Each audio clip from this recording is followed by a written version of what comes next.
बेईमानी बहुत हो चुकी, मनमानी, गैस बिजली और पानी की परेशानी बहुत हो चुकी, महंगाई बहुत हो चुकी, रुसवाई आ गई, रहनुमाई एक तूफानी।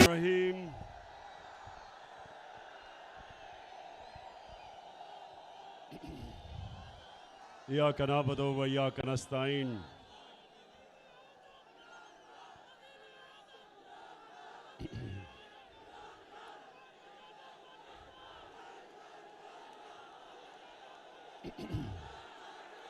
शुक्रिया शुक्रिया शुक्रिया। अलीपुर, मैं सबसे पहले इस शानदार इस्तकबाल का आपका दिल से शुक्रिया अदा करता हूं। बहुत बहुत शुक्रिया। मुझे अलीपुर और जतई, मुझे अंदाजा नहीं था इतने ज्यादा लोग होंगे।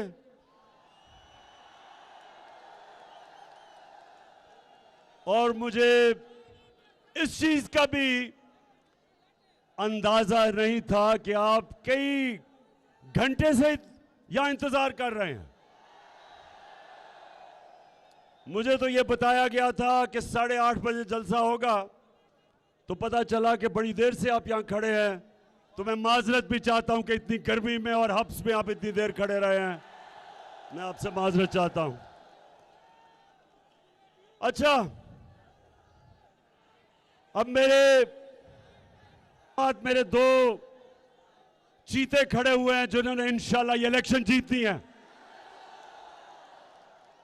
मैं यासिर और मौजम, मैं सिर्फ आपसे एक चीज चाहता हूं, सुने। जब मैं 10 साल क्रिकेट का कप्तान था, तो जब मैं अपनी टीम को ग्राउंड पे लेके जाता था, तो मैं सिर्फ टीम को एक चीज कहता था, हार जीत अल्लाह के हाथ में है, लेकिन मैं आपसे एक चीज चाहता हूं कि आखिरी गेंद तक आपने मुकाबला करना है। और जो मैं ये आपका जज्बा और जुनून देख रहा हूं,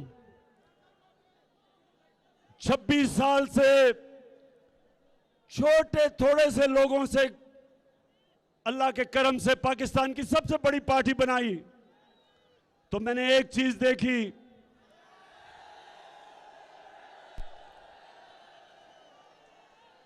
कि जो मर्जी कर लें, अगले पैसा खर्च करें, पुलिस का इस्तेमाल करें, जो मर्जी कर दें, जज्बे को कोई शिकस्त नहीं दे सकता। और इंशाअल्लाह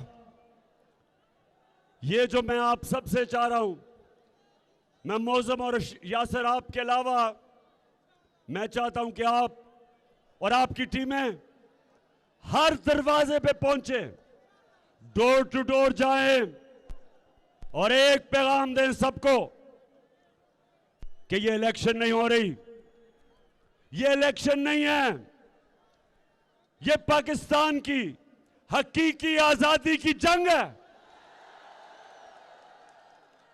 जो एक अमेरिकी साजिश के तहत हमारे ऊपर पाकिस्तान के नामवर डाकुओं को मुसल्लत किया। 22 करोड़ अवाम की इन्होंने तौहीन की।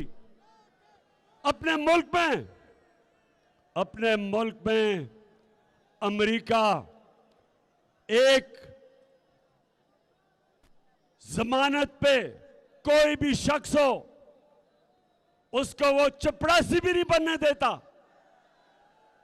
यहां इन्होंने एक मुल्क के डाकू को वजीर आजम बना दिया है।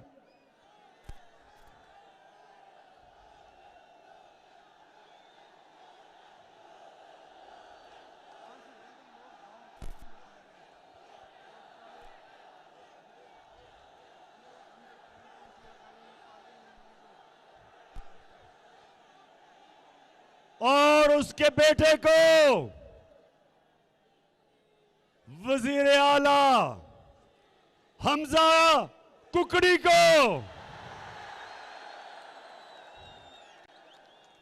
आते साथ ही हमजा कुकड़ी ने मुर्गी की कीमत दुगनी कर दी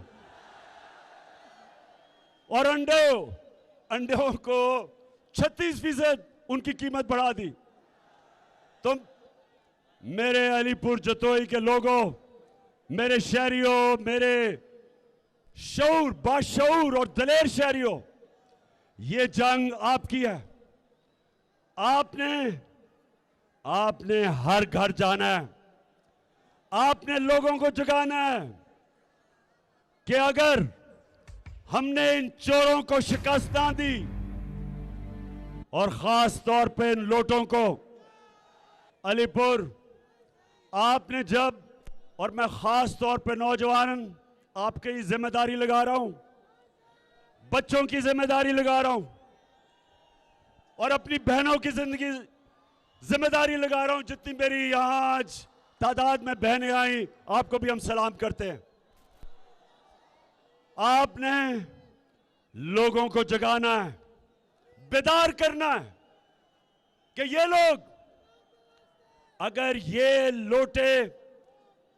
ये लोटे और ये चोर इलेक्शन जीते हैं तो आगे हमारे मुल्क का मुस्तकबिल ये अमरीकनों के गुलामों के हाथ में होगा और चोरों के हाथ में होगा।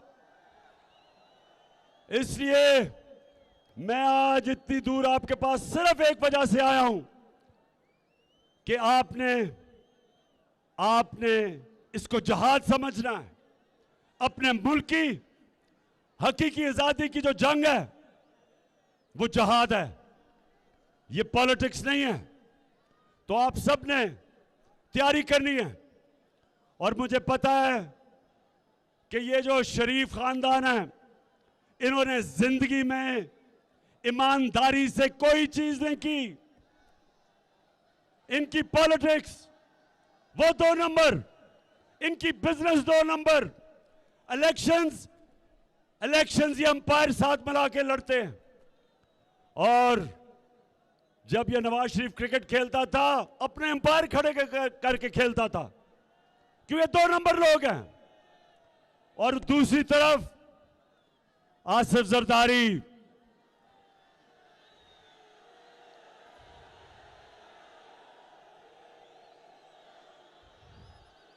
आपने कराची का हाल देखा है।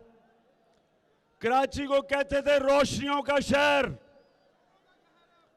अब कराची में जो आपने सूरत हाल देखी, याद रखें कि कराची पाकिस्तान का फाइनेंशियल कैपिटल, मतलब ये कि जब कराची तरक्की करता है सारा पाकिस्तान तरक्की करता है।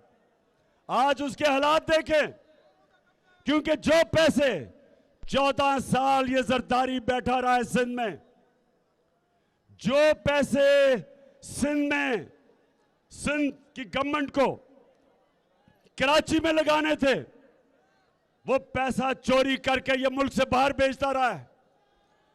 ये करप्ट आदमी जिसको जेल में होना चाहिए था, इस चोर को जेल में होना चाहिए था।